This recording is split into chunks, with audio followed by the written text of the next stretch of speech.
subscribe to my channel and press bell icon for latest updates. Hi, welcome to Learning Monkey. I am Vikram. In this class we will try to understand examples on minimization of POS expressions using K-map. So far we have solved lots of examples on SOP, sum of the products expression, but we haven't solved any problems on POS. So POS expression means product of sums expression, and the discussion about POS and SOP has already been done in our section called logic gates and boolean algebra. If you haven't watched that video, if you haven't watched those videos, please watch those videos and come back here.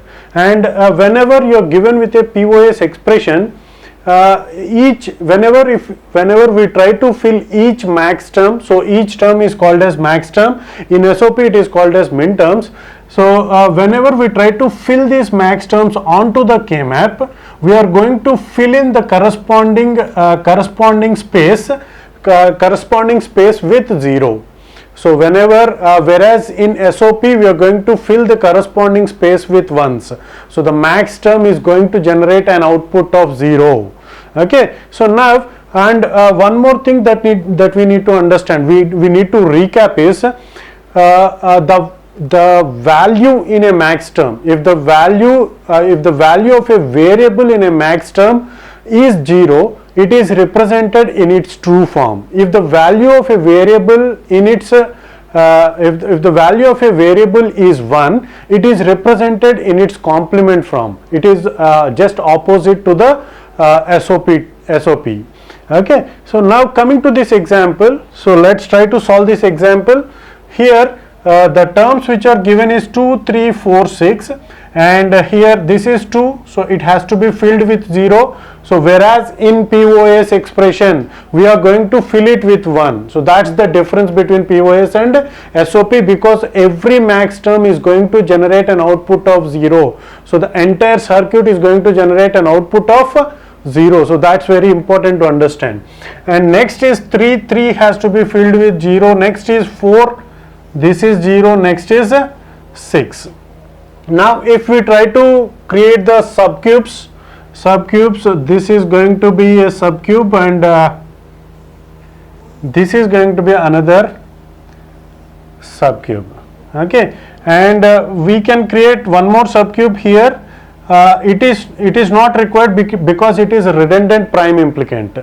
So for example, if you create this subcube, every term in that subcube is going to be in that subcube is covered by essential prime implicant. This is an essential prime implicant and this is an essential prime implicant. So it is going to be a redundant prime implicant. There is no need to evaluate the redundant prime implicants. So the discussions about these concepts has already been done. Okay. So these are the two terms which we need to minimize. So if you take this term here, the common one, the same value, the value of the variable a is same for all the values, for all the max terms. So that value is a. If the value is 0, if the value of the variable is 0, so this point is very important to understand. If the value of a variable is 0, it has to be represented in its true form in the case of product of sums.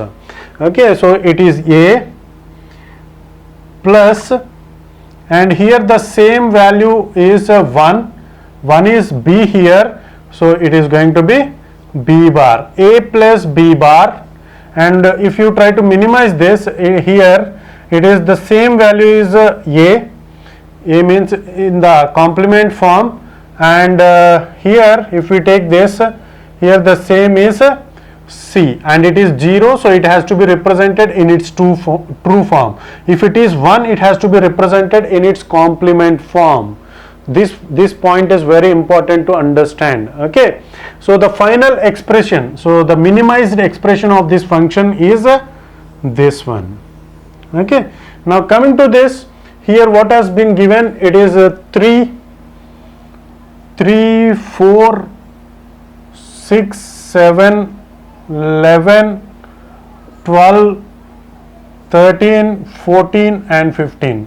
So these are the values that are given.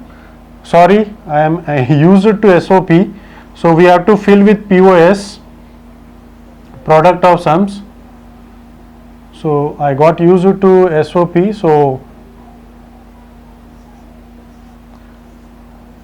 okay. So now we have to fill the subcubes. We have to get the subcubes as bigger as possible.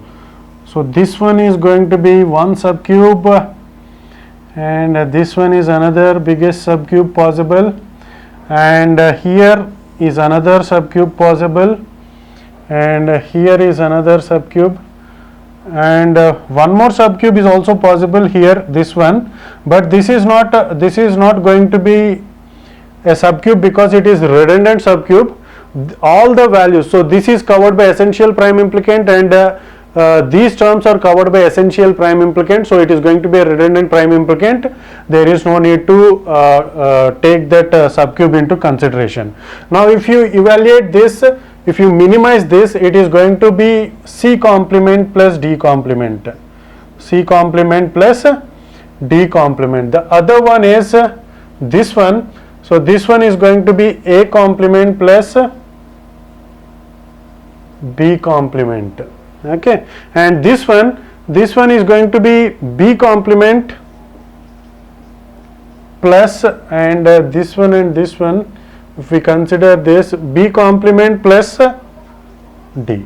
So the final minimized expression is C complement plus D complement dot A complement plus B complement dot B complement plus D. Coming to this third example, this example here we are given with the don't care conditions also.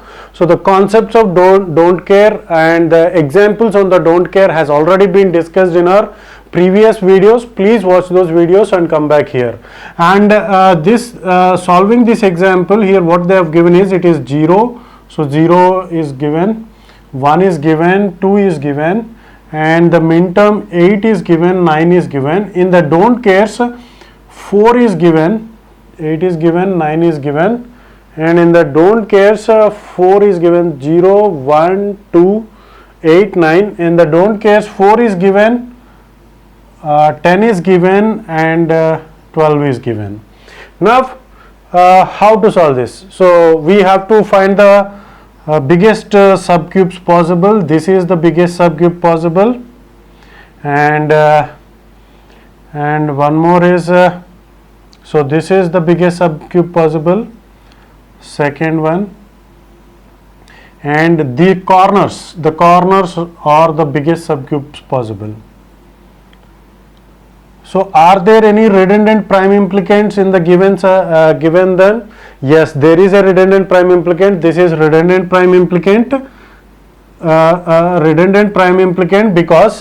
because this is the prime implicant in which every element, so if you don't consider this don't cares, every element is covered by essential prime implicant. So this is an essential prime implicant, this is an essential prime implicant, corners. So every element, this is covered by this and this also. So every element is covered by essential prime implicant. If that is the case, this is going to be a redundant prime implicant. There is no need to minimize that.